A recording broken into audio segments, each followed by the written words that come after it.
കേരളത്തിന്റെ ആകെ കണ്ണീരായി കല്യാണി. ആലുവയ്ക്കടുത്ത് അമ്മ പുഴയിലെറിഞ്ഞു കൊന്ന 3 വയസ്സുകാരിയെ ഓർത്ത് വിതുമ്പി നാട്. അമ്മയ്ക്ക് മാനസിക പ്രശ്നമില്ലെന്ന് ബന്ധുക്കൾ. സന്ധ്യ നേരത്തെയും കുട്ടിയെ കൊല്ലാൻ ശ്രമിച്ചെന്ന് അയൽവാസി. കൊലക്കുറ്റം ചുമത്തി പോലീസ്.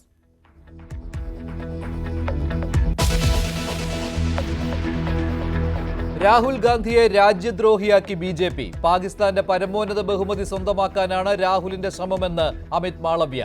BJP IT സെൽ തലവന്റെ ട്വീറ്റിൽ രാഹുലിനെ ഉപമിക്കുന്നത് ബ്രിട്ടീഷുകാരുടെ ഒറ്റുകാരനായ മിർ ജാഫറുമായി. പ്രകോപന നീക്കം രാജ്യത്തിന് എത്ര യുദ്ധവിമാനങ്ങൾ നഷ്ടമായെന്ന ചോദ്യത്തെ തുടർന്ന്.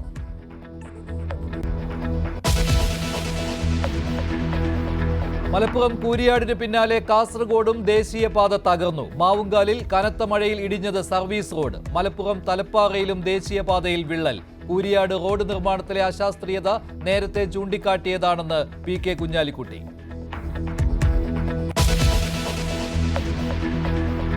തിരുവനന്തപുരം പേരൂർക്കടയിൽ വീട്ടുജോലിക്കാരിയെ മോഷ്ടാവാക്കിയ പോലീസുകാർക്കെതിരെ നടപടി ഉറപ്പായി. SIക്ക് പുറമെ 2 പോലീസുകാർ കൂടി കുറ്റക്കാരെന്ന് അന്വേഷണ റിപ്പോർട്ട്. നടപടിക്രമം പാലിക്കാതെ 20 മണിക്കൂറോളം കസ്റ്റഡിയിൽ മാനസികമായി പീഡിപ്പിച്ചു.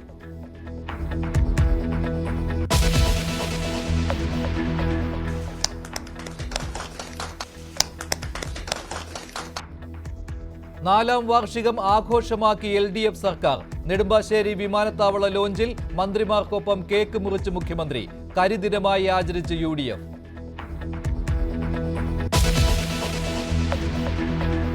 തെക്കേ ഇന്ത്യയിൽ അതിശക്തമായ മഴ. കർണാടകത്തിൽ 2 മരണം. കേരളത്തിൽ 4 വടക്കൻ ജില്ലകളിൽ ഓറഞ്ച് അലർട്ട്.